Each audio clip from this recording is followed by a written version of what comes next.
Hello everyone, good morning po sa inyo lahat. For today's video, kung sino po yung may nakakaalam dyan na merong space for rent, ako po ay naghahanap ng malilipatan. Kasi for today, napakarami na po talaga namin dito kakumpetensya at mahirap pong mangungupahan kapag sobrang dami nyo sa isang lugar. Ayun, dito po kasi sa amin mga kasari is commercial area. So dito sa katabi ko, marami ng mga lalabasan po na mga malalaking tindahan. Hindi lang po ito sari-sari store, kundi wholesaler na rin po at convenience store. Meron pa rin malapit sa akin na 7-Eleven. Merong another convenience store na talagang nagre-retail na parang sari-sari store style at 24 hours pa ito. And po naman lagpas naman dito sa akin ay napakarami na po talagang nagsisipag labasan ng mga sari-sari store at bigasan.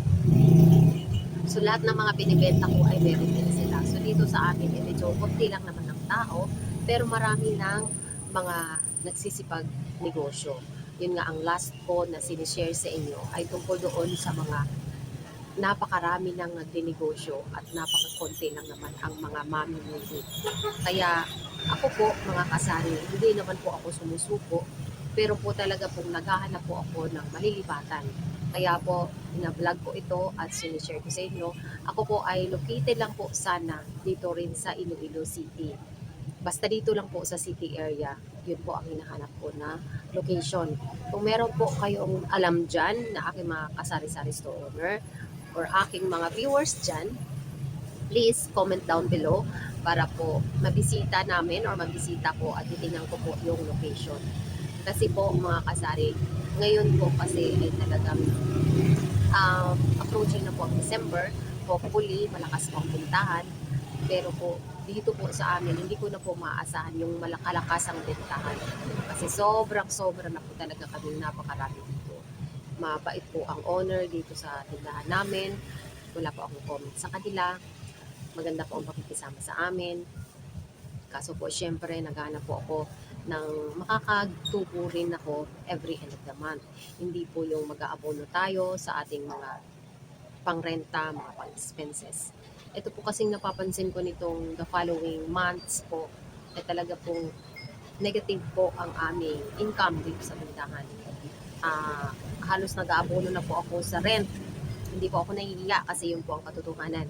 So gusto ko lang pong shinare ko ito kasi naghahanap po ako ng syempre ng mas magandang pwesto na wala po gaanong kakompetensya. Kaya sabihin nating tatlo or mga 3 or 4 na kakompetensya ay okay na po yan. Pero dito po sa amin, simula po sa 7-Eleven, isang 7-Eleven, may mga maliliit na grocery store na siguro 5 na sila, 5 outlet yan.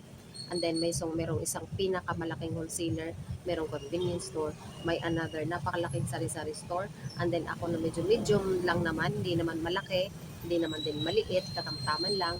Meron din ditong sa akin, ditong pare sa akin na marami din paninda, meron din doon sa kabilang, marami din siyang panindang bigas, meron din lagpas doon na napakarami din ng bigas, di ba? Meron din tumubo na naman na another na naman na it's look like convenience store again. So, iniisip ko kapag ako po ay magtagal dito, baka po ang lahat ng aking mga paninda ay mahuhulog lamang po sa renta. Kaya po, sa kasalukuyan, naghahanap po ako talaga ng malilipatan. Kaya po, medyo hindi po ako masyadong nagsishare kasi naghahanap po talaga ako at busy sa paghahanap ng magiging malilipatan ko this coming January. So dito, tatapusin ko hanggang December. Meron naman po akong pwesto doon sa may amin.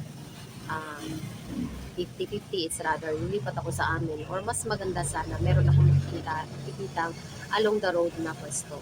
Yun po talaga ang hinahanap ko. Meron po kayong alam, please comment down below.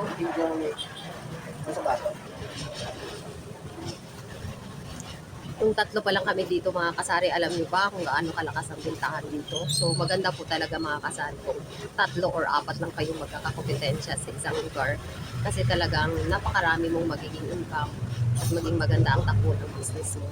Pero dito, more than 10 na po kami dito mga kasari. So, napakahirap na po talaga kunin mo yung pang-rent sa tindahan mo. So, okay lang po kung kahit 10 kayo kakompetensya, kung ikaw mismo, pwesto mo yung may-ari, ikaw mismo ang may-ari ng pwesto. So wala po yung problema. Pero kapag nagre-rental ka pa, so ito po yung tips ko sa inyo mga kasari. Kapag nagre-rent po kayo ng inyong magiging pwesto, hanapin niyo po talaga yung walang masyadong kapitensya. Meron man 3, 4, okay po yun. Pero pag lumagpas na po ng 10 sa isang area, ay napakahirap na po talagang kunin ang pang-rental mo.